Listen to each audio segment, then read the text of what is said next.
El puerto de Veracruz olía siempre a sal, a pescado podrido y a fiebre amarilla.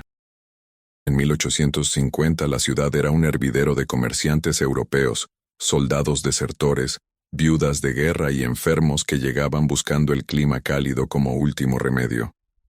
Las calles empedradas brillaban bajo el sol despiadado del Golfo de México, y en las noches, cuando la brisa marina traía el aroma de los naranjos, también arrastraba rumores.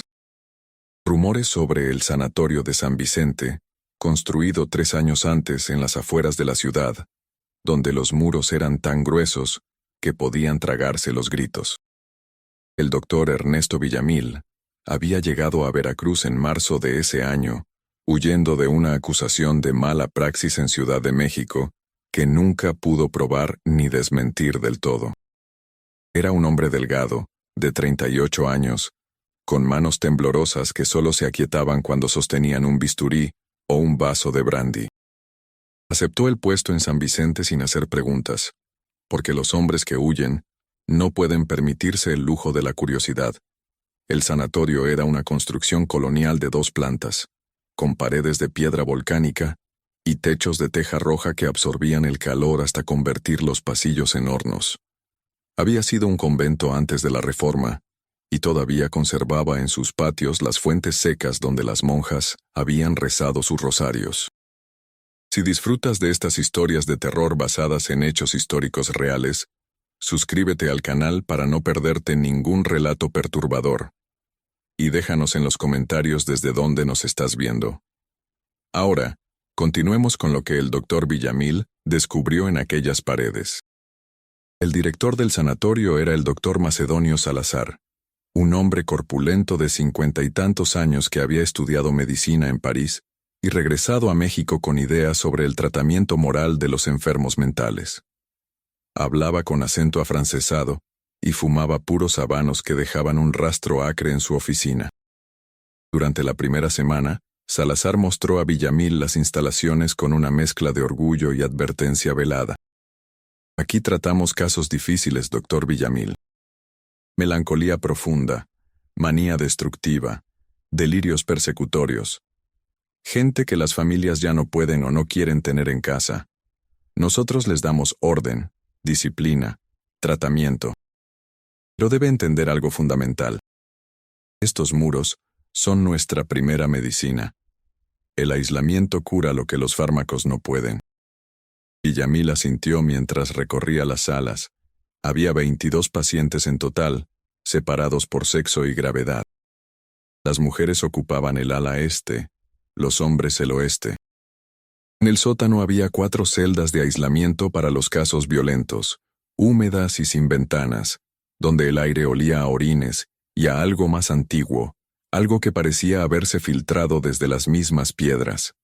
El personal era escaso, 3 enfermeros fornidos que actuaban más como guardias, 2 monjas de la caridad que administraban los alimentos y una cocinera mulata llamada Jacinta que nunca hablaba con nadie. La rutina en San Vicente era invariable. Despertar al amanecer con campanas que resonaban en los corredores, desayuno de atole aguado y pan duro, baños fríos supervisados, caminatas obligatorias en el patio interior, cena temprana, encierro nocturno a las 7 de la tarde. Los tratamientos incluían sangrías, purgantes violentos, baños de inmersión prolongada en agua helada, y para los casos más difíciles, la camisa de fuerza y el aislamiento absoluto. Villamil había visto métodos similares en otros manicomios, pero nunca aplicados con tanta rigidez sistemática. Entre los pacientes había un hombre que llamó su atención desde el primer día. Se llamaba Fortunato Ibarra, tenía 32 años, y según su expediente había ingresado 6 meses antes, diagnosticado con manía persecutoria y tendencias blasfemas. Era hijo de un comerciante español arruinado y una criolla de buena familia venida a menos. Fortunato había sido seminarista, pero abandonó los votos 3 años antes alegando que había descubierto algo terrible en los archivos parroquiales, algo que involucraba al obispo y a varias familias prominentes de Veracruz. Nadie le creyó. Su familia, avergonzada, Lo internó cuando comenzó a gritar sus acusaciones en la plaza principal. Villamil encontró a Fortunato en una celda del ala oeste, sentado en el suelo de piedra con las rodillas contra el pecho. Era un hombre bajo, de cabello negro y ojos hundidos que parecían no parpadear nunca. Tenía marcas de cadenas en las muñecas y los tobillos, vestigios de algún episodio violento que el expediente no detallaba. ¿Usted es el médico nuevo?, preguntó Fortunato con voz ronca, el que vino de la capital huyendo de algo. Villamil sintió un escalofrío. ¿Cómo sabe eso? Aquí todos huimos de algo, doctor, unos de sus familias, otros de sus pecados, algunos de la verdad. ¿Usted de qué huye? Vine a trabajar nada más. Fortunato soltó una risa seca. Entonces es el único tonto en este lugar.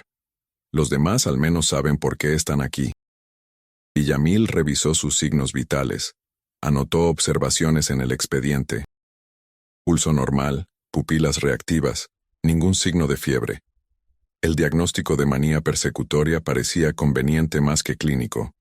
Pero no era su lugar cuestionar las decisiones de Salazar, no todavía.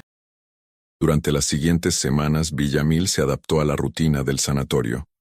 Atendía a los pacientes, administraba los tratamientos prescritos, escribía informes que Salazar leía con atención meticulosa. Por las noches, en su habitación de la segunda planta, bebía brandy mientras escuchaba los sonidos del edificio. Pasos de los enfermeros en las rondas nocturnas, gemidos apagados desde las celdas, el viento que silbaba entre las tejas. Pero había otro sonido, uno que no podía identificar. Un golpeteo distante, rítmico, que parecía venir de muy adentro de los muros. Al principio pensó que eran las tuberías o algún defecto estructural del edificio antiguo, pero el sonido era demasiado regular, demasiado deliberado. Una noche de junio, cuando el calor se volvía insoportable y los mosquitos entraban en nubes por las ventanas abiertas, Villamil despertó sobresaltado. El golpeteo era más fuerte, más insistente. Se levantó en ropa interior, encendió una vela y salió al pasillo. El corredor estaba vacío, las puertas de los pacientes cerradas con llave. El sonido venía del ala oeste. Bajó las escaleras intentando no hacer ruido. En el primer piso, el golpeteo cesó de repente, reemplazado por algo peor. Un grito ahogado, como si alguien intentara gritar con la boca tapada. Villamil siguió el sonido hasta una pared del corredor principal, cerca de la antigua capilla del convento. Apoyó la palma contra la piedra fría. Sintió una vibración tenue, casi imperceptible. Acercó el oído. Silencio. Luego, muy débil, escuchó algo que le heló la sangre.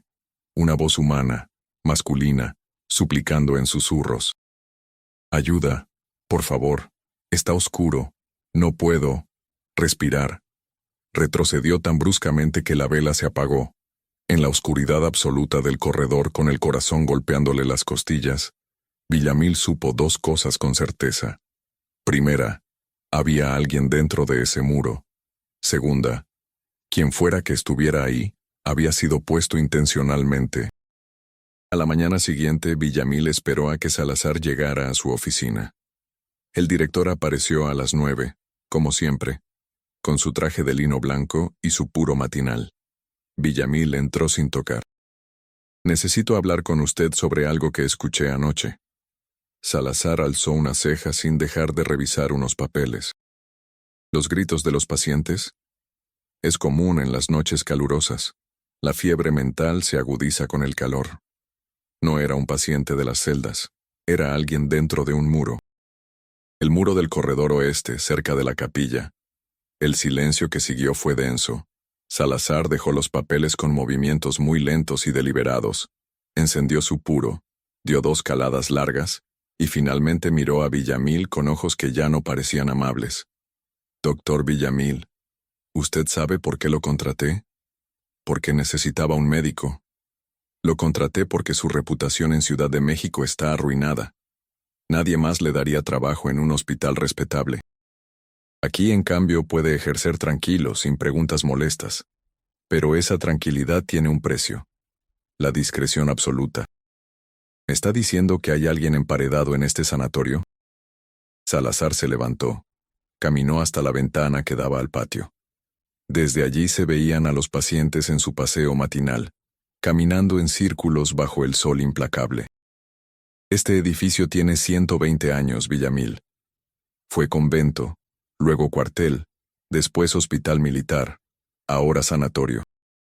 ¿Sabe cuánta gente ha muerto entre estas paredes? ¿Cuántos secretos se han enterrado aquí? Los edificios antiguos hacen ruidos. Las piedras se asientan, el calor las expande, el frío las contrae. Lo que usted escuchó fue probablemente... Era una voz humana. Pedía ayuda. Salazar se giró bruscamente. Entonces tal vez lo que escuchó fue su propia culpa manifestándose. He leído su expediente completo, doctor. Sé lo que pasó en Ciudad de México. Ese paciente que murió durante la cirugía, las acusaciones de negligencia, el brandy que bebía antes de operar.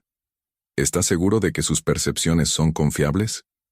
Villamil sintió cómo la rabia y el miedo se mezclaban en su pecho. Salazar acababa de confirmar todo sin admitir nada. Había alguien en ese muro, y el director lo sabía. Más aún, era parte de ello. ¿Quién está ahí dentro?, preguntó con voz temblorosa. Nadie que le importe. Y si valora su posición aquí y su libertad para ejercer, su futuro en la profesión médica, olvidará lo que cree haber escuchado. ¿Entendido? Villamil no respondió.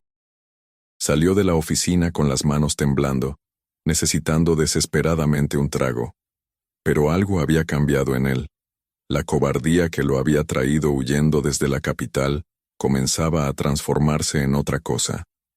Tal vez en redención, tal vez simplemente en curiosidad mórbida. Pero esa noche, cuando el golpeteo volvió a resonar en los muros, Villamil no huyó a su habitación. Se quedó en el corredor, con el oído pegado a la piedra fría, escuchando los susurros de alguien que llevaba quién sabe cuánto tiempo enterrado vivo en la oscuridad absoluta. Y entonces reconoció la voz. Era Fortunato Ibarra, el ex seminarista que sabía demasiado. Solo que según los registros oficiales, Fortunato todavía estaba en su celda del ala oeste. Villamil corrió escaleras arriba, sus pasos resonando en la oscuridad. Llegó a la celda de Fortunato y miró por la mirilla. La celda estaba vacía, la cama sin deshacer, como si nadie hubiera dormido allí en semanas. En la pared, garabateado con algo oscuro que podía ser sangre o excremento, había un mensaje. Me van a empá. La frase quedaba inconclusa. Villamil sintió que el suelo se movía bajo sus pies. Abrió la puerta con su llave maestra y entró.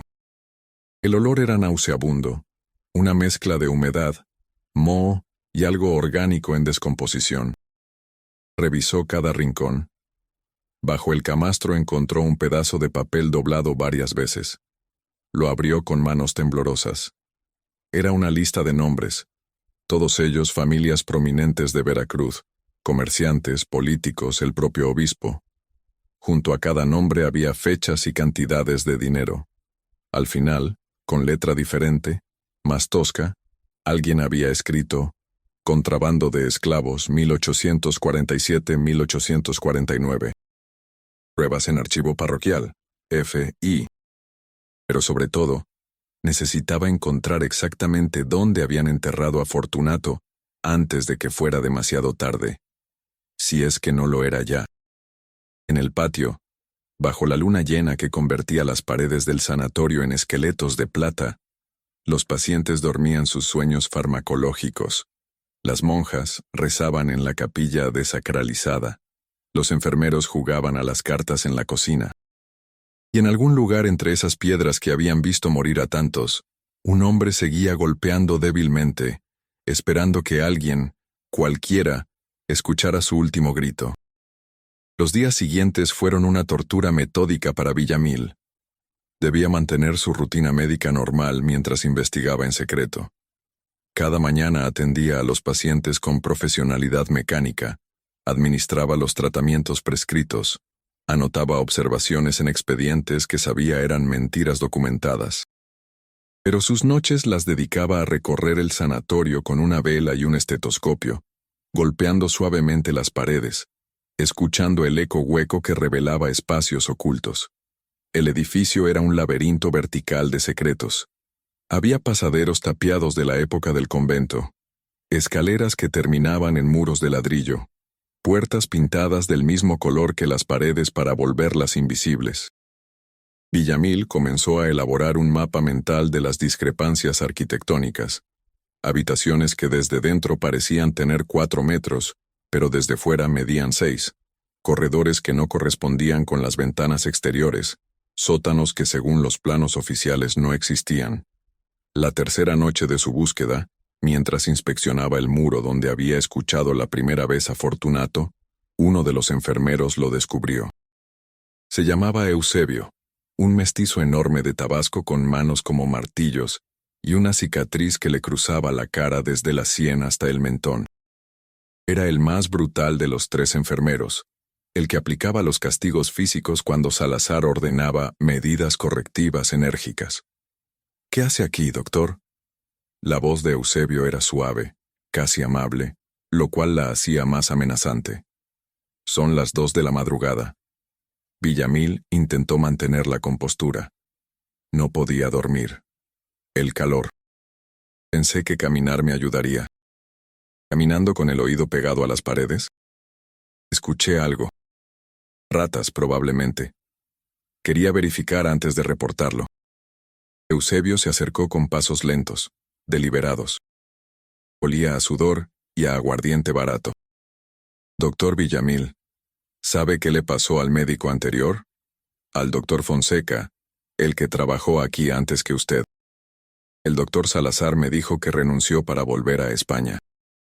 Eso dice el reporte oficial». Eusebio sonrió mostrando dientes amarillentos. «Pero yo estaba aquí cuando se fue. Fue en mayo del año pasado. Una noche calurosa como esta. El doctor Fonseca también tenía problemas para dormir. También caminaba por los pasillos escuchando ruidos. Una madrugada no regresó a su habitación.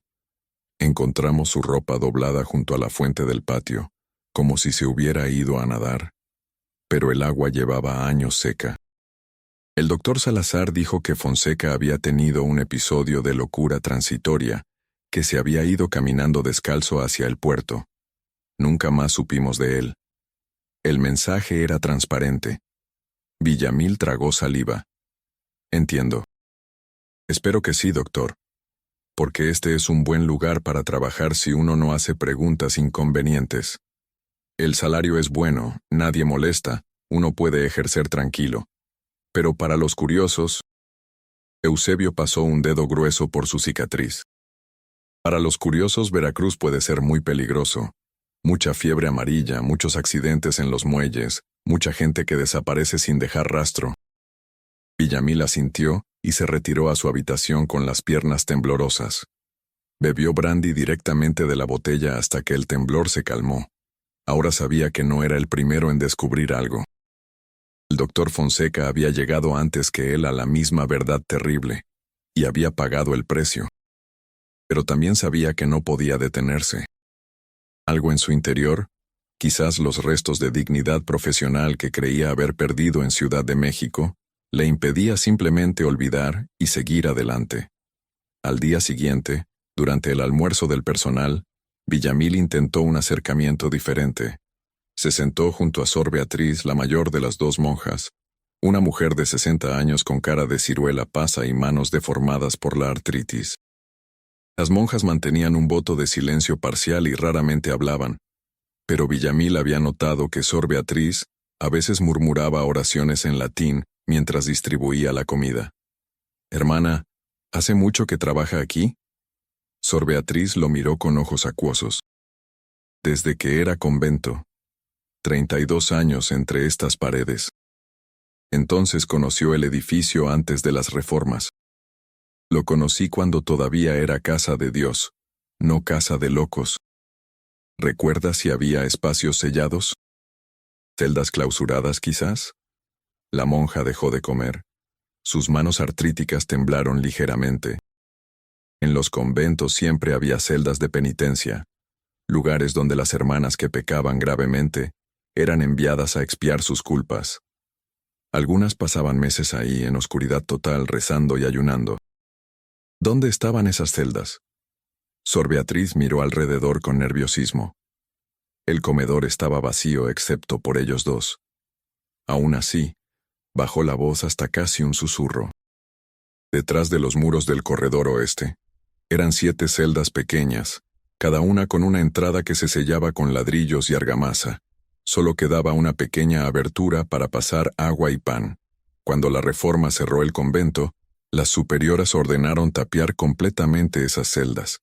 Dijeron que era para proteger la dignidad de las hermanas que habían sufrido allí. Pero yo sé la verdad. ¿Qué verdad? La monja hizo la señal de la cruz. Que no todas las celdas estaban vacías cuando las sellaron. Villamil sintió un escalofrío recorrerle la espalda. ¿Qué quiere decir? Había una novicia. Se llamaba Teresa. Tenía 19 años y era hermosa como un ángel. Pero el demonio la tentó y cayó en pecado carnal con un comerciante español que venía a vender vino al convento. Cuando su embarazo se notó, la superiora decidió que no podía permitir tal escándalo. Teresa fue llevada a una celda de penitencia y la entrada fue sellada. Oficialmente había muerto de fiebre. Pero yo estaba en el convento esa noche. Escuché sus gritos durante 3 días. Al 4.º día, solo había silencio. ¿Y nadie hizo nada? Éramos 12 monjas contra la voluntad de Dios, interpretada por la superiora. ¿Qué podíamos hacer? Rezamos por su alma y seguimos adelante. Pero a veces, en las noches, todavía escucho sus gritos.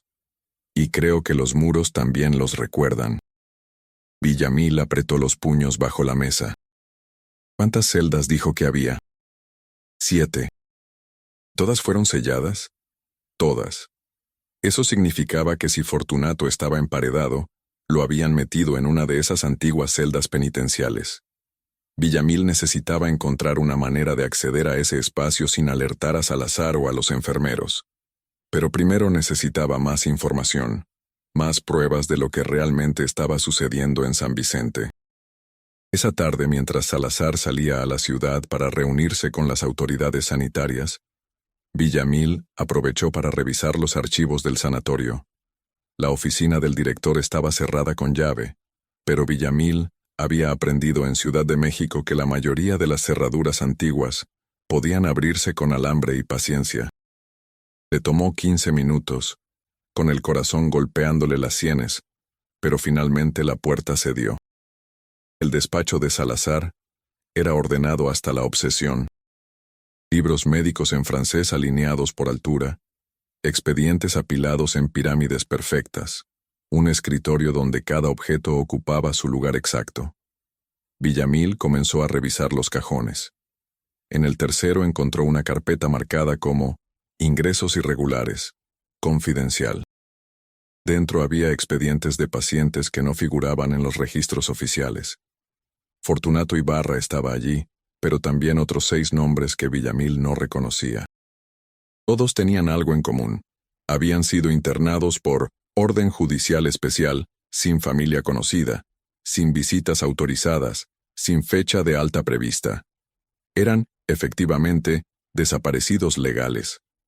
Personas que el sistema había decidido borrar sin matarlas físicamente. El expediente de Fortunato era el más detallado. Incluía transcripciones de sus delirios, nombres de comerciantes específicos, fechas de embarques, puertos de origen, cantidades de esclavos. No era delirio en absoluto. Era testimonio documentado de crímenes reales. En la última página, con la letra pulcra de Salazar, había una nota. Paciente representa riesgo inaceptable para intereses de socios financieros del sanatorio. Recomendar medidas permanentes de aislamiento. Junio 15, 1850. Lo que Villamil había escuchado era simplemente el eco fantasmal de los últimos momentos de un hombre que ya había muerto en la oscuridad. Continuó revisando. En una carpeta separada encontró algo aún más perturbador. Documentos financieros que mostraban que San Vicente no era solo un sanatorio. Era también una prisión privada financiada por un consorcio de comerciantes y políticos de Veracruz. Por cada paciente irregular que ingresaba, el sanatorio recibía una suma considerable. Y por cada uno que desaparecía permanentemente, había un pago adicional etiquetado como gastos de disposición final. Era un sistema perfecto de eliminación humana. Las personas inconvenientes eran declaradas locas, internadas legalmente, y luego simplemente dejaban de existir, sin juicios, sin ejecuciones públicas, sin preguntas. El manicomio era la tapadera perfecta para el asesinato lento y burocrático. Villamil estaba fotografiando mentalmente los documentos cuando escuchó pasos en el corredor.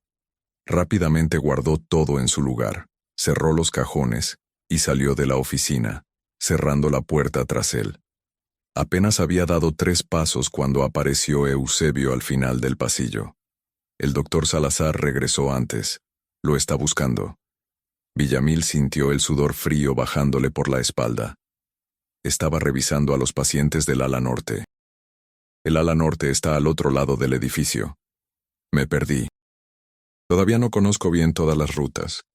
Eusebio lo miró con una mezcla de lástima y desprecio. Claro, venga conmigo.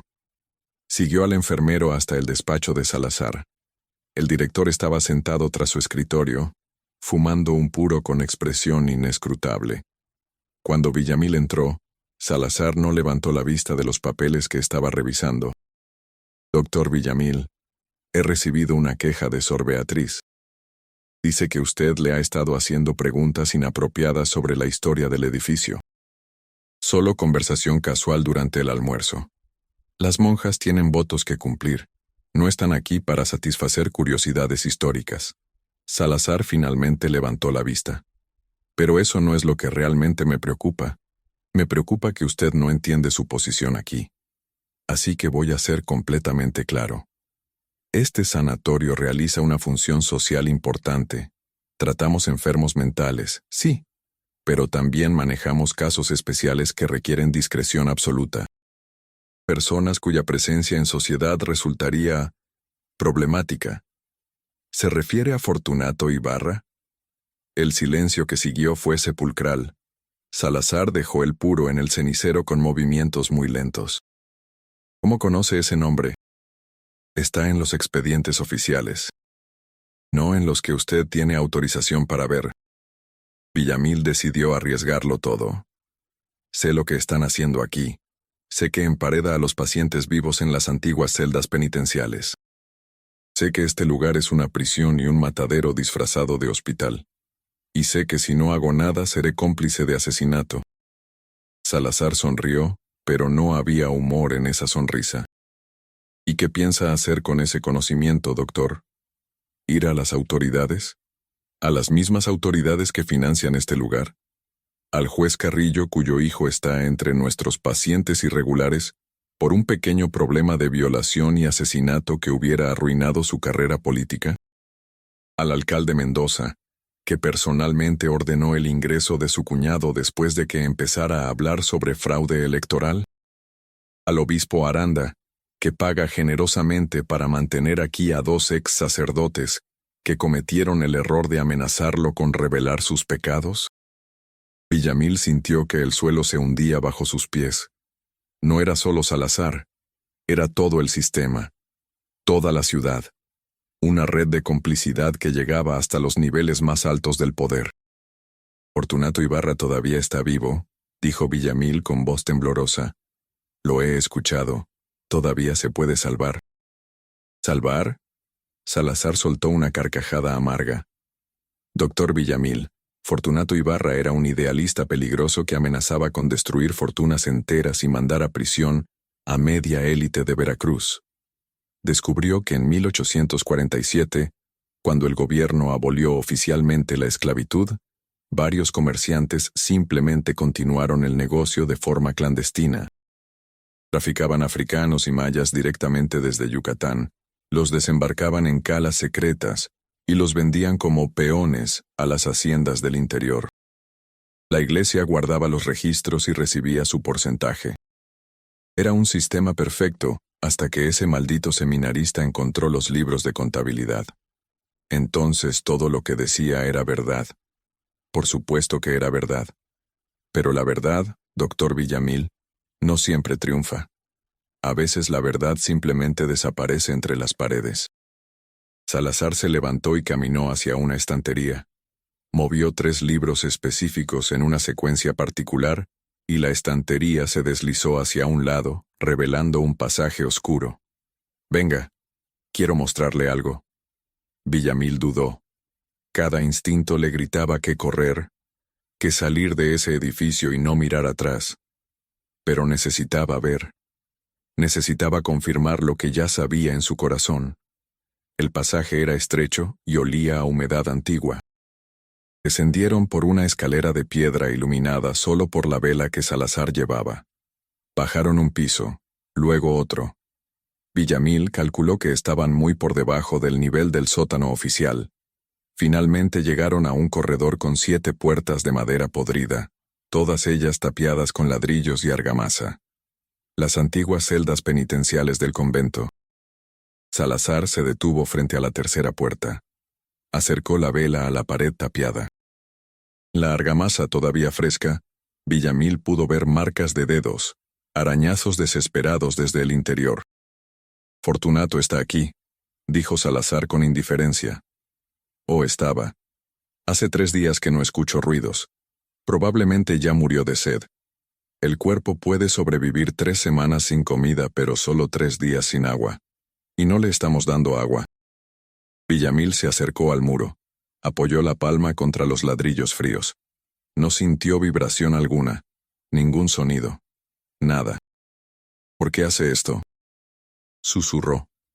¿El dinero vale tanto? No es el dinero, doctor. Es el orden.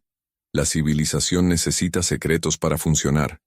Necesita que ciertas verdades permanezcan enterradas. Fortunato amenazaba ese orden, al igual que usted ahora. Villamil se giró bruscamente. En la escalera aparecieron Eusebio y los otros 2 enfermeros, bloqueando la única salida. Salazar sonrió. Le advertí que la curiosidad era peligrosa, doctor. Le di oportunidades de simplemente hacer su trabajo y vivir tranquilo. Pero usted, como Fonseca, como Fortunato, eligió la verdad por encima de la supervivencia. Es una elección noble, pero estúpida. Los enfermeros descendieron los últimos escalones. Villamil retrocedió hasta chocar contra el muro tapiado. En ese momento, desde el otro lado de los ladrillos, escuchó algo. Un golpe débil, luego otro.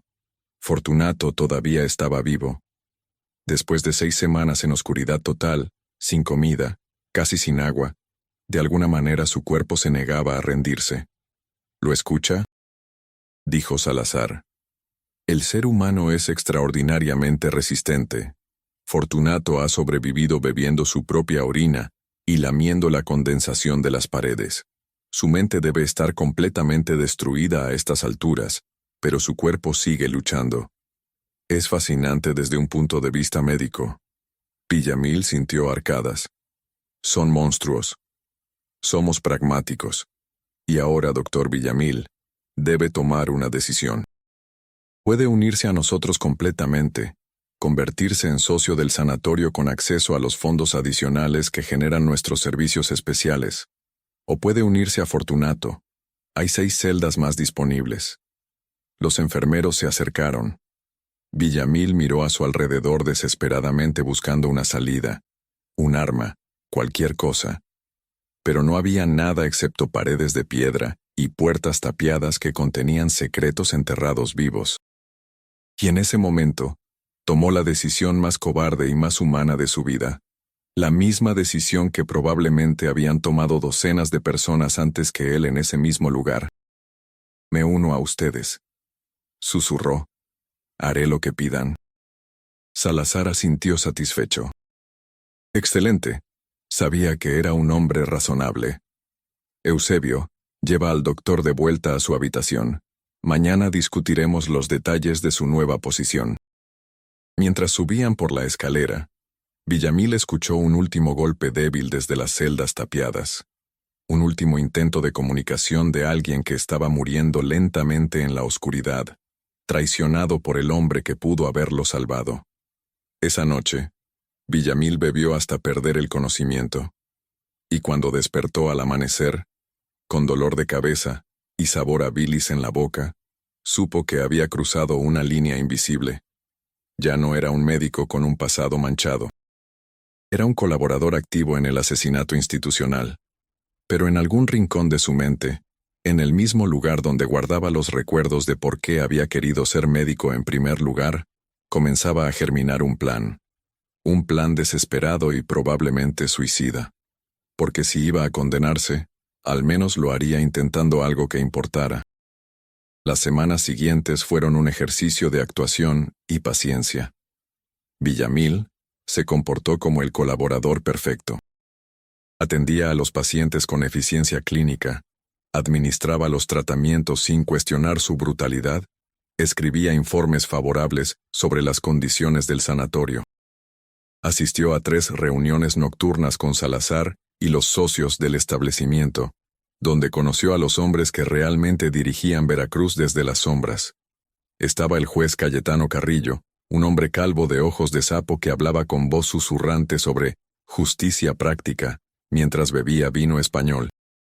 El alcalde Rodrigo Mendoza, corpulento y jovial en apariencia, pero con mirada de tiburón cuando discutía los costos de disposición de elementos problemáticos.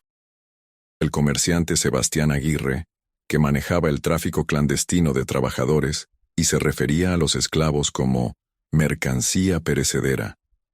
Y el representante del obispo Aranda, un canónigo llamado Padre Hilario, que bendecía cada reunión con oraciones sobre la voluntad inescrutable de Dios, antes de contar el dinero de los pagos. En esas reuniones, Villamil aprendió la verdadera extensión del horror. San Vicente no era el único lugar que operaba así. Había otros 2 sanatorios especiales, en Puebla y Guadalajara, todos manejados por el mismo consorcio. Entre los 3, procesaban aproximadamente 40 desapariciones controladas al año. Personas que resultaban inconvenientes para alguien con suficiente dinero y poder para pagar por su eliminación silenciosa. Villamil tomaba notas mentales de todo. Nombres, fechas, cantidades. Memorizaba cada detalle como si su vida dependiera de ello, porque probablemente así era. Durante el día mantenía su fachada de médico cooperativo, pero por las noches, cuando el brandy ya no podía adormecer su conciencia, vomitaba en silencio el asco que sentía por sí mismo. A finales de julio, Salazar le asignó su primera tarea como colaborador completo. Había llegado un nuevo paciente irregular, un periodista de Xalapa llamado Claudio Reyes, que había escrito artículos sobre corrupción en el gobierno estatal. Alguien poderoso quería que dejara de escribir permanentemente. Su trabajo será evaluarlo y recomendar un tratamiento apropiado, dijo Salazar con una sonrisa que no alcanzaba sus ojos. Estoy seguro de que encontrará razones médicas para el aislamiento prolongado. Villamil conoció a Claudio en una celda del ala oeste. Era un hombre de 30 años, delgado y nervioso, con manchas de tinta permanente en los dedos. Cuando Villamil entró, Claudio se levantó de inmediato. «Doctor, por favor, escúcheme. No estoy loco. Me trajeron aquí en medio de la noche, sin orden judicial, sin nada. Tengo familia en Xalapa. Tengo un trabajo. No pueden simplemente...» «Siéntese, señor Reyes», interrumpió Villamil con voz profesional. «Necesito examinarlos».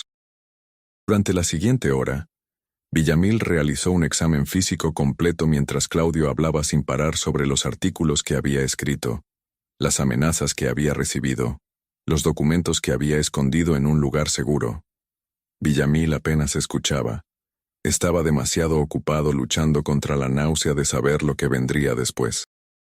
Esa noche, Villamil escribió su informe.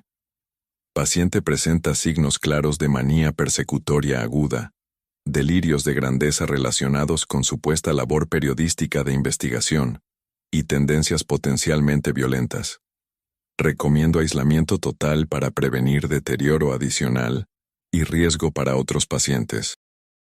El señor Reyes será transferido a las instalaciones especiales mañana por la noche. Instalaciones especiales. Era el eufemismo que usaban para las celdas tapiadas. Villamil asintió mientras sentía cómo algo se rompía definitivamente dentro de él. Ya no podía seguir pretendiendo que estaba esperando el momento adecuado o reuniendo evidencia. Se había convertido genuinamente en lo que fingía ser, un asesino con bata blanca. Pero esa noche, cuando el sanatorio dormía y solo se escuchaban los gritos ocasionales de los pacientes con pesadillas inducidas por láudano, Villamil bajó a la cocina. Jacinta, la cocinera mulata que nunca hablaba, estaba limpiando las ollas del día siguiente. Era una mujer indeterminada de edad. Podría tener 40 o 60 años, con manos enormes curtidas por años de trabajo y ojos que habían visto demasiado. Jacinta, susurró Villamil, necesito tu ayuda. Ella siguió fregando sin mirarlo, pero después de un largo momento habló con voz ronca del desuso. No puedes lavarla solo porque ahora te molesta verla. Lo sé, pero tal vez pueda evitar que siga cayendo más. Jacinta secó sus manos en el delantal, lentamente, como si estuviera tomando una decisión que había postergado durante años. Mi hijo trabajaba en los muelles. Vio cosas que no debía ver. Esclavos siendo descargados de noche, dinero cambiando de manos. Cometió el error de hablar. Lo trajeron aquí hace 2 años. Me dijeron que se había ahogado intentando escapar. Pero yo sé la verdad. Escucho sus golpes en las paredes cuando limpio los corredores. O escuchaba. Hace meses que no oigo nada. Villamil sintió un nudo en la garganta. Lo siento. Tu pena no me devuelve a mi hijo, pero tu acción tal vez evite que otras madres pierdan a los suyos. ¿Qué necesitas? Acceso a las celdas tapiadas. Y una manera de salir de Veracruz vivo después de abrir esas paredes. Jacinta asintió. Puedo darte las 2 cosas. Pero una vez que empieces, no hay vuelta atrás. Los matarán o te matarán. No hay punto medio. Ya crucé esa línea cuando escribí el informe sobre Reyes. Ahora solo me queda elegir de qué lado quiero estar cuando todo acabe. Durante la siguiente semana, Villamil y Jacinta planearon meticulosamente.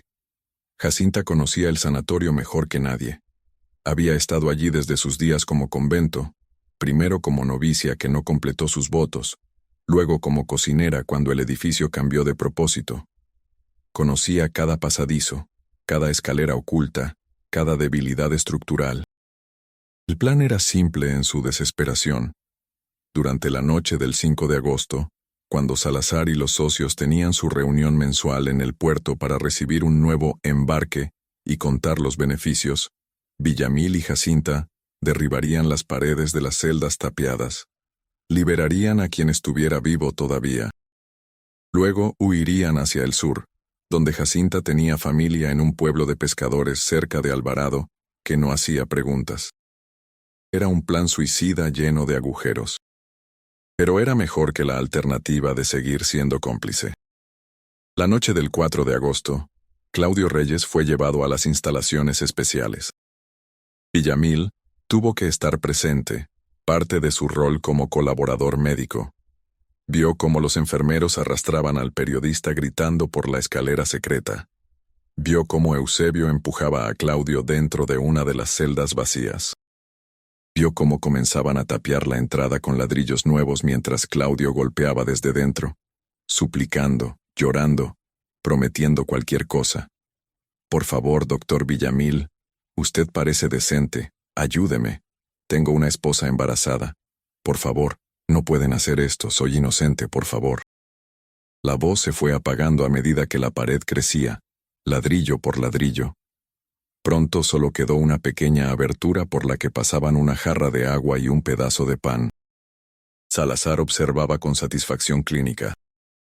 Generalmente mueren en una semana, comentó como si estuviera discutiendo el clima. Algunos resisten 2. El récord es Fortunato Ibarra, que lleva 2 meses. Aunque a estas alturas probablemente está completamente demente.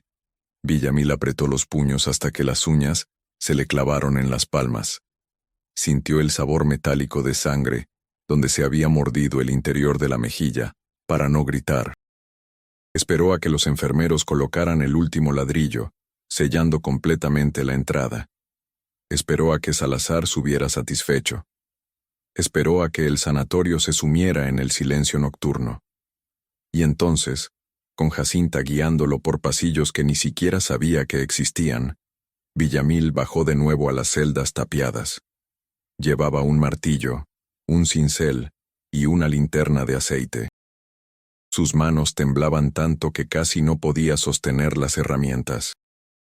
«Empieza por la de Claudio», susurró Jacinta. «Está recién sellada. Será más fácil de abrir. Los demás, si siguen vivos después de tanto tiempo, estarán en muy mal estado». Villamil comenzó a golpear los ladrillos recién colocados. El sonido resonaba en el corredor subterráneo como cañonazos. Cada golpe podía alertar a los enfermeros. Cada segundo contaba. Los ladrillos comenzaron a ceder. Uno. Luego otro. Villamil los arrancó con las manos ensangrentadas. Detrás de la pared tapiada, escuchó movimiento, respiración agitada. «Claudio», llamó. «Voy a sacarte de ahí. Aguanta». Finalmente abrió un hueco lo suficientemente grande.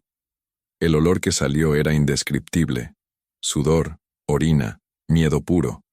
Claudio gateó hacia la luz, con ojos salvajes y manos arañando el aire. Había pasado solo un día emparedado y ya estaba al borde de la locura. «Gracias, gracias, gracias», sollozaba. «Pensé que moriría ahí.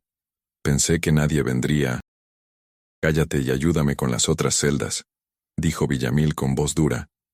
«Hay más gente aquí». Comenzaron con la celda contigua. Esta estaba sellada con argamasa más vieja, más dura. Cada golpe hacía eco. Villamil sabía que era cuestión de minutos antes de que alguien escuchara. Pero no podía detenerse ahora.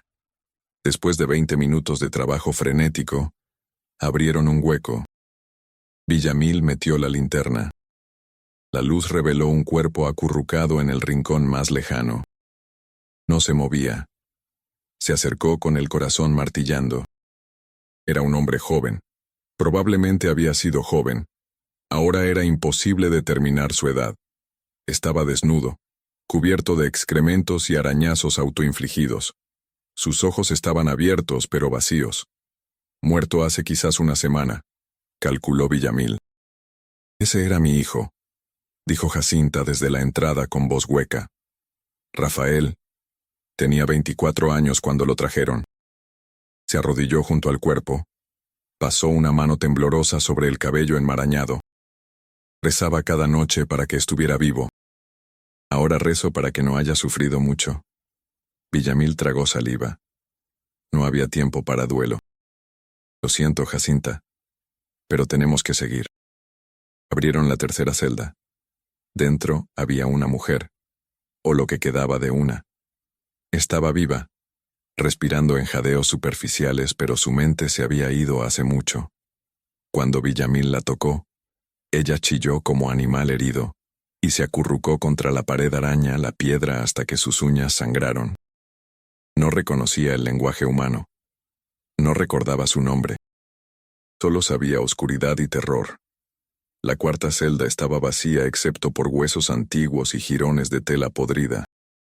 Alguien de la época del convento, quizás la novicia Teresa que Sor Beatriz había mencionado. Muerta hace décadas, olvidada por todos excepto por las piedras que guardaban su secreto. En la quinta celda encontraron a un hombre de mediana edad, todavía consciente pero apenas. Tenía los labios agrietados y sangrantes, la piel pegada a los huesos. Cuando Villamil lo sacó, el hombre susurró con voz que era apenas un aliento. Roberto apenas podía sostenerse. Jacinta le dio agua, pero tuvo que hacerlo lentamente porque después de tanto tiempo sin beber adecuadamente, el cuerpo de Roberto ya no recordaba cómo procesar líquidos. La sexta celda contenía otro cadáver, este más reciente, quizás 2 o 3 semanas muerto.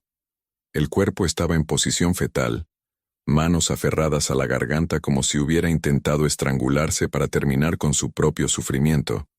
Y finalmente, la séptima celda. La que Salazar había señalado, la de Fortunato Ibarra. Villamil golpeó los ladrillos con furia renovada. Cada impacto resonaba en el corredor como un tambor de guerra. El sudor le caía por la cara, mezclándose con lágrimas que no recordaba haber comenzado a derramar. Detrás de él, Claudio ayudaba a sostener a Roberto, quien temblaba incontrolablemente. La mujer enloquecida seguía acurrucada en un rincón, gimiendo una melodía sin palabras. Los ladrillos de la celda de Fortunato eran los más viejos, los más duros. La argamasa se había solidificado durante 2 meses hasta volverse casi como piedra, pero Villamil no se detuvo. Golpeó hasta que el martillo se le resbaló de las manos ensangrentadas. Golpeó hasta que Claudio tuvo que tomar su lugar porque ya no tenía fuerzas. Finalmente, después de lo que pareció una eternidad, abrieron un hueco. El olor que salió era muerte. Villamil metió la linterna con mano temblorosa. La luz reveló una figura sentada contra la pared del fondo, completamente inmóvil. Fortunato Ibarra, o lo que quedaba de él. Su cuerpo era un esqueleto cubierto de piel, los ojos hundidos profundamente en las cuencas, las manos convertidas en garras. Pero esos ojos milagrosamente se movieron hacia la luz. Estaba vivo. Fortunato, susurró Villamil. Voy a sacarte de ahí. La voz que respondió era como grava rodando. ¿Quién eres? Soy un médico, el doctor Villamil. Vamos, dame la mano. No, no puedo moverme. Mis piernas no responden. Villamil se metió por el hueco, arrastrándose sobre los escombros. El interior de la celda era un infierno en miniatura. Las paredes estaban cubiertas de marcas de arañazos, algunas tan profundas que habían arrancado pedazos de argamasa. En un rincón había lo que parecían ser huesos de rata medio comidos. Fortunato había sobrevivido cazando las ratas que se colaban por las grietas, comiéndolas crudas, bebiendo su sangre. Era imposible, inhumano. Y sin embargo ahí estaba, respirando todavía. Voy a cargarte, dijo Villamil. No. Espera. Los documentos.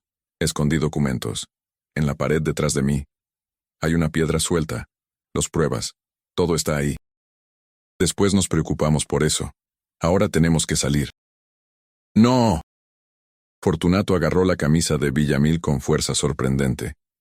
Si muero, alguien tiene que saber. Alguien tiene que encontrar esos documentos. Promételo.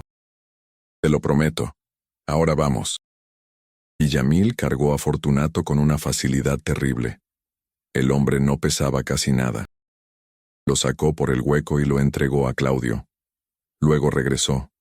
Encontró la piedra suelta que Fortunato había mencionado. Detrás había un paquete envuelto en tela. Lo tomó y salió. Tenían 5 sobrevivientes ahora. Fortunato, Roberto, Claudio, la mujer enloquecida, y ellos mismos. 3 cadáveres quedaban atrás, testimonios silenciosos de un horror que había durado demasiado tiempo. Tenemos que movernos, urgió Jacinta. Hay un túnel que lleva al viejo puerto. Era parte del contrabando del convento en los tiempos coloniales. Sale en un almacén abandonado cerca de los muelles.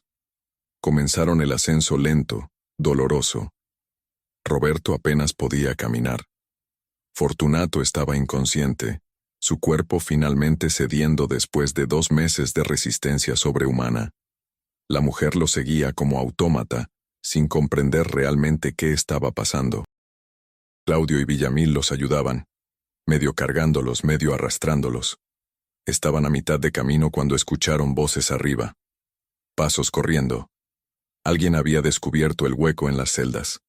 Las alarmas comenzaron a sonar. Una campana antigua del convento que resonaba en todo el edificio. Más rápido, siseó Jacinta. Pero no podían ir más rápido. Fortunato era peso muerto. Roberto se desmayaba cada pocos pasos. La mujer se había detenido completamente, acurrucada en el suelo con las manos sobre los oídos, aterrada por el sonido de la campana. Los pasos se acercaban. Villamil tomó una decisión. Jacinta, lleva a Claudio y a Roberto por el túnel. Yo me quedo con Fortunato y la mujer. Los distraeré. Te matarán. Lo sé. Pero al menos ustedes llegarán a contar la historia. Toma los documentos. Le entregó el paquete envuelto. Llévalos a alguien que pueda hacer algo con ellos. Un periodista en Ciudad de México, un abogado honesto, alguien. Jacinta vaciló solo un segundo. Luego asintió, tomó el paquete y se fue con Claudio ayudándola a sostener a Roberto. Desaparecieron en las sombras del pasadizo. Villamil se sentó junto a Fortunato y la mujer. Sacó su última botella de brandy del bolsillo y bebió un largo trago. Luego humedeció los labios de Fortunato con el alcohol. El ex seminarista abrió los ojos. Dejaste atrás. Alguien tenía que hacerlo.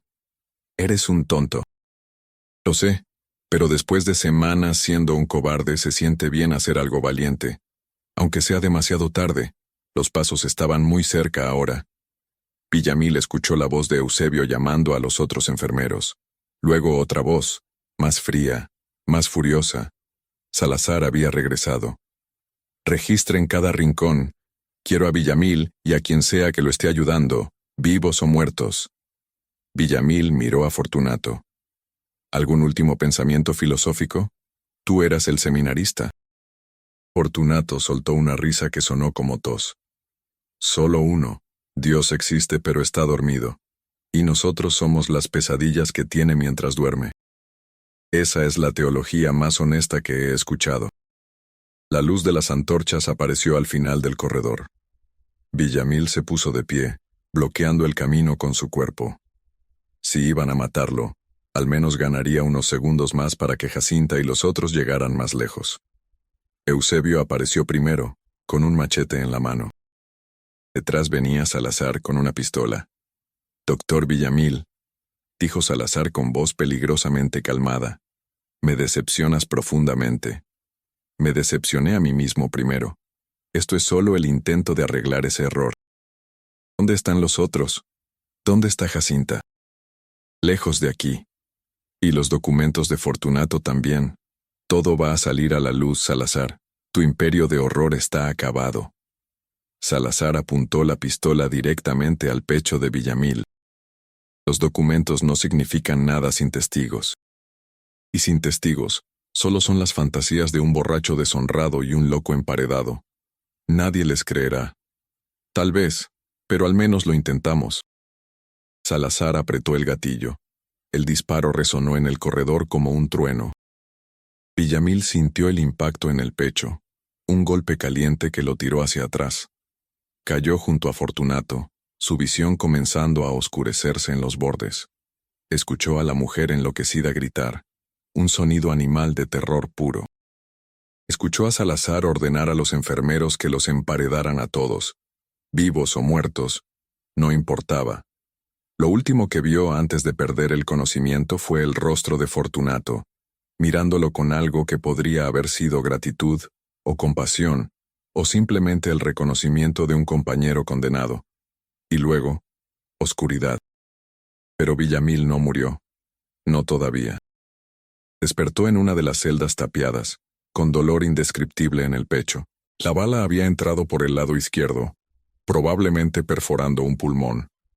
Respiraba en jadeos húmedos que sabían a sangre. Junto a él estaba Fortunato, todavía vivo también, aunque apenas. La mujer había dejado de gritar. Estaba en un rincón, inmóvil, quizás muerta, quizás solo rota más allá de cualquier reparación. ¿Cuánto tiempo?, susurró Villamil. No sé, respondió Fortunato. ¿Horas? ¿Días? Ya no puedo diferenciar. ¿Crees que lo lograron, Jacinta y los otros? No lo sé. Pero les dimos una oportunidad.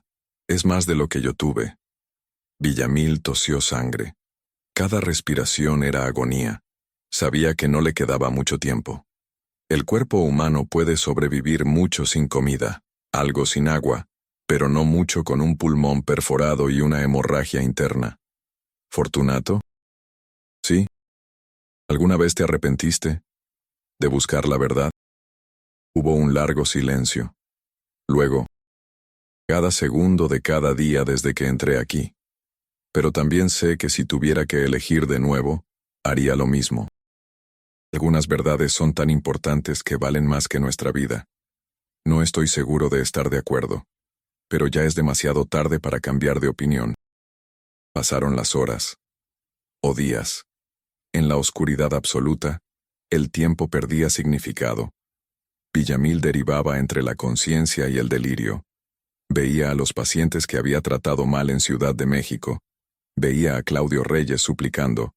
Veía a todos los que había fallado, alineados en filas interminables, mirándolo con ojos acusadores. En sus momentos lúcidos escuchaba a Fortunato rezar. No eran oraciones tradicionales. Eran conversaciones unilaterales con un Dios que nunca respondía, llenas de rabia y desesperación y preguntas sin respuesta. ¿Por qué permites esto?, murmuraba Fortunato. ¿Por qué das poder a monstruos? ¿Por qué los buenos mueren en oscuridad mientras los malvados prosperan en la luz? ¿O es que no hay diferencia? ¿Que todos somos igualmente insignificantes ante tu indiferencia cósmica? Villamil quería responder. Quería decir algo reconfortante o filosófico, pero solo pudo toser más sangre. Finalmente, después de lo que sintió como una eternidad, la voz de Fortunato se silenció. Villamil extendió la mano en la oscuridad y tocó el cuerpo inmóvil del ex seminarista. No había pulso. Fortunato Ibarra había muerto finalmente, después de 2 meses y medio de resistir lo imposible. Villamil se quedó solo en la oscuridad con 2 cadáveres. Esperó a que la muerte viniera por él también, pero la muerte era lenta, tímida. El cuerpo se aferraba a la vida con tenacidad estúpida, incluso cuando la mente ya se había rendido, y entonces, cuando ya había perdido toda esperanza, escuchó algo. Voces afuera, golpes en los muros, pero no los golpes desesperados de prisioneros. Eran golpes sistemáticos, organizados. Alguien estaba derribando las paredes. La luz entró como una explosión. Villamil gritó, cegado después de tanto tiempo en oscuridad total. Manos lo agarraron, lo sacaron. Escuchó voces hablando español con acentos de Ciudad de México. Soldados, se dio cuenta. Soldados del Ejército Federal. Lo cargaron escaleras arriba, fuera del sanatorio, hasta el patio donde el sol de agosto caía implacable. Villamil parpadeó, tratando de enfocar la vista. Había docenas de soldados rodeando el edificio. Había oficiales tomando notas. Había un hombre de traje elegante que parecía estar al mando. Y allí, junto a la fuente seca, estaba Jacinta. Viva, y a su lado, Roberto y Claudio, débiles pero vivos. Lo habían logrado. Habían escapado. Habían encontrado a alguien que les creyó. Un médico militar se arrodilló junto a Villamil. No se mueva. La bala está cerca del corazón. Es un milagro que siga vivo. ¿Qué pasó? Los testigos llegaron a la capital hace una semana. Un senador honesto, don Mariano Riva Palacio, escuchó su historia y ordenó una investigación federal. Llegamos anoche. Encontramos los cuerpos, los documentos, todo. Salazar y sus socios están arrestados. Van a ser juzgados por asesinato, entre otros cargos. Villamil sintió algo que no había sentido en meses: esperanza. ¿Los otros? ¿Los pacientes regulares? Están siendo evaluados por médicos legítimos. Los que fueron internados ilegalmente serán liberados. Los que realmente necesitan tratamiento serán transferidos a hospitales apropiados. Este lugar será cerrado permanentemente. ¿Y yo? El médico militar lo miró con expresión seria. Usted es complicado, doctor Villamil. Es tanto víctima como cómplice. Colaboró con el sistema, pero también intentó destruirlo. El senador Riva Palacio decidirá su destino después de que se recupere. Si se recupera, Villamil cerró los ojos. Estaba bien. Cualquier destino era mejor que seguir siendo lo que había sido. Vivir o morir, ser juzgado o perdonado, nada de eso importaba tanto como saber que el horror había terminado. Lo último que vio antes de desmayarse fue a Jacinta, de pie contra el muro del sanatorio, con su hijo muerto finalmente enterrado con dignidad, mirando el edificio que había sido su prisión durante décadas. Y en sus ojos, Villamil vio algo que nunca esperó ver: paz. 2 meses después, cuando Villamil finalmente pudo levantarse de la cama del hospital militar, leyó en los periódicos los resultados del juicio. El doctor Macedonio Salazar fue sentenciado a muerte por ahorcamiento. El juez Cayetano Carrillo, el alcalde Rodrigo Mendoza y el comerciante Sebastián Aguirre recibieron cadena perpetua. El obispo Aranda fue deportado a España después de que el Vaticano intervino para evitar un escándalo mayor. El padre Hilario simplemente desapareció. Algunos decían que había huido a Guatemala. Se descubrieron 43 cuerpos en total en las celdas tapiadas de San Vicente. Algunos habían estado allí desde la época del convento, otros eran recientes. Todos recibieron entierros apropiados. Fortunato Ibarra fue sepultado en el Panteón Municipal de Veracruz, con una lápida que decía: murió buscando la verdad en un mundo que prefería las mentiras. No fue a prisión, pero se le prohibió ejercer la medicina por el resto de su vida. Su nombre fue borrado de los registros médicos oficiales. Existía, pero no existía. Villamil aceptó el veredicto sin protestar. Se mudó a un pueblo pequeño cerca de Xalapa, donde nadie conocía su historia. Trabajó como escribano, copiando documentos legales por unos pocos pesos. Vivía en una habitación pequeña encima de una panadería. No volvió a tocar el brandy. Todas las noches, antes de dormir, pensaba en Fortunato Ibarra, en Roberto Fuentes, en Claudio Reyes, en Rafael, el hijo de Jacinta, en la mujer enloquecida cuyo nombre nunca supo, en todos los que habían gritado en la oscuridad mientras el mundo seguía girando indiferente afuera. Y se preguntaba si su acto final de valentía había sido suficiente para equilibrar meses de cobardía. Nunca encontró una respuesta satisfactoria a esa pregunta. 5 años después del juicio, en 1855, Villamil recibió una carta. Era de Claudio Reyes, quien ahora dirigía un periódico importante en Ciudad de México. La carta decía simplemente: gracias por darme la oportunidad de seguir contando historias. Algunas verdades valen la pena ser preservadas. Eran sus únicos tesoros, los únicos recordatorios de que su vida había significado algo, aunque fuera solo por un momento breve y sangriento. Murió en 1862, durante la intervención francesa, cuando Veracruz fue bombardeada por barcos de guerra. Una bala perdida entró por su ventana y lo mató instantáneamente mientras dormía.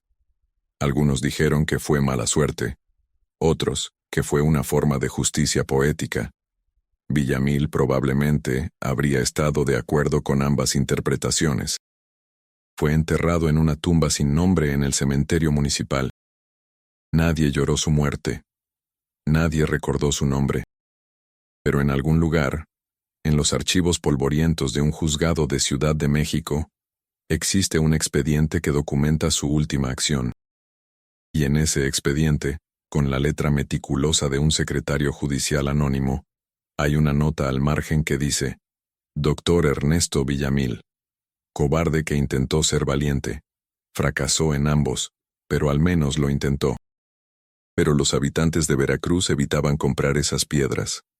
Decían que traían mala suerte, que gemían en las noches, que manchaban las paredes con humedad que parecía sangre.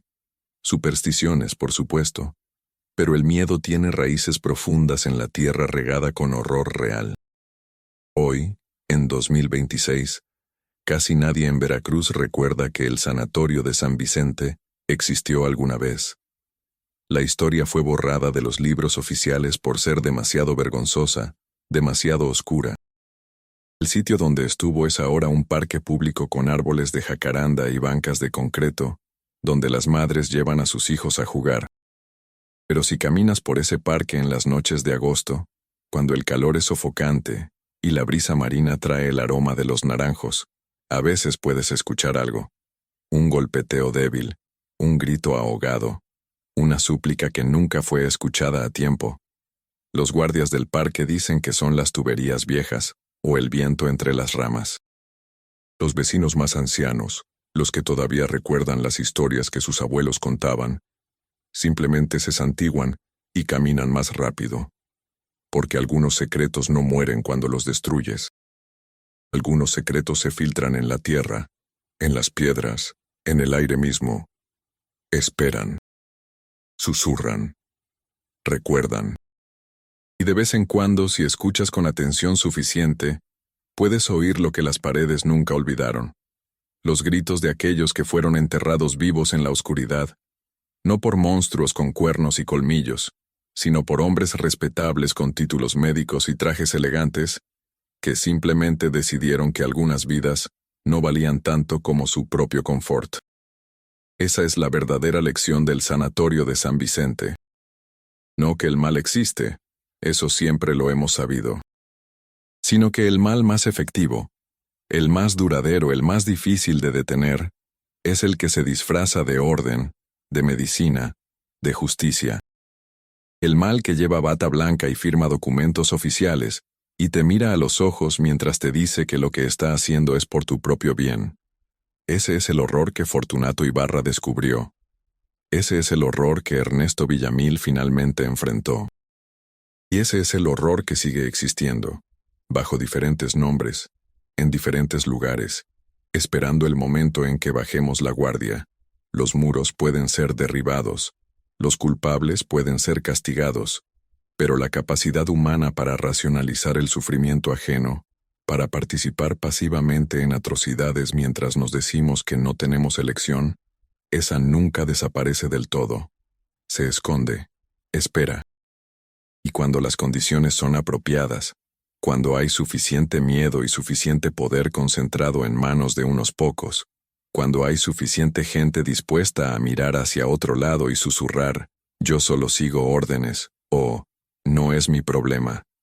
Entonces vuelve.